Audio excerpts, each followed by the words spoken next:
Okay, families, this is our distributive property homework, which as an adult, you might be looking at this and going, I did not learn it this way. Well, don't worry, neither did I. So I'm going to help you tonight. So today we were in class and we were working with distributive property. So say we're going to solve the problem 3 times 6. The kids don't really know 6s, 7s, 8s, 9s times tables yet.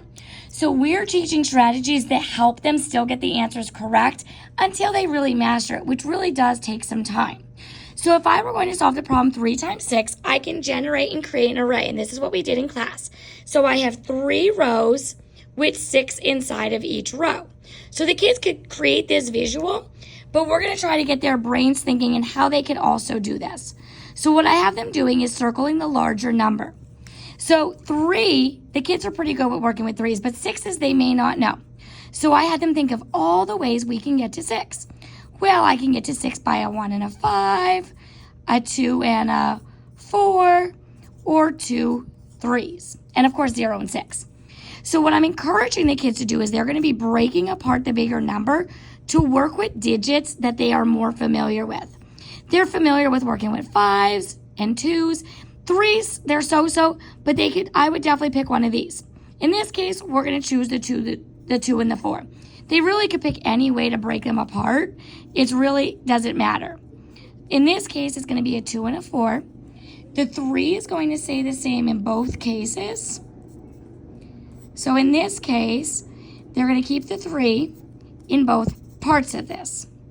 But this 6, we're going to split up, and instead of us trying to figure out 3 times 6, we're going to figure out 3 times 2 and 3 times 4. And then we'll put it back together. So it's just an easier way because the kids will be able to figure out 3 times 2, 3 groups of 2, or 3 groups of 4 a little bit easier than 3 times 6. Or when you get to some of the harder numbers with like the 9s and the 8s or the 12s. So in this case, I could change my array to be 3 groups of 2.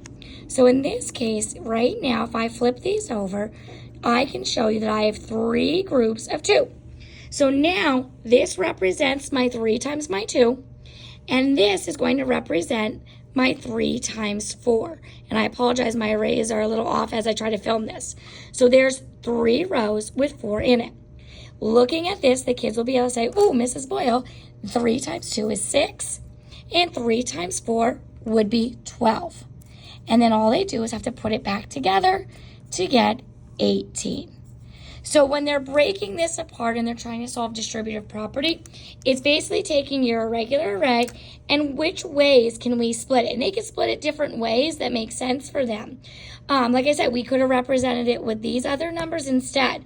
But in this case, what I'm encouraging in class is pick your bigger number, which numbers make sense to work with that would be easier for them, and every child can be different. You're going to keep one factor always the same. So I keep the lower factor the same, and then we break apart the larger one into smaller amounts to make it easier to get to. And then we just add it back together.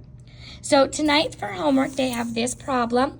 They can use a separate sheet of paper. You could have them draw it. I do encourage them to start by drawing out. You could have them draw 5 groups of 14 or 14 groups of 5. And then what you could do is have them use 2 different color crayons or color some in and leave the other ones blank. And you could have them create arrays.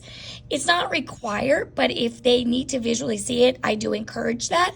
But again, they're going to break apart the 14. It's the larger number. They'll break apart the 9. It's, again, the larger number. And they can think of all the different ways. 5 is going to be the same in both problems here. 6 would be the same in both problems here.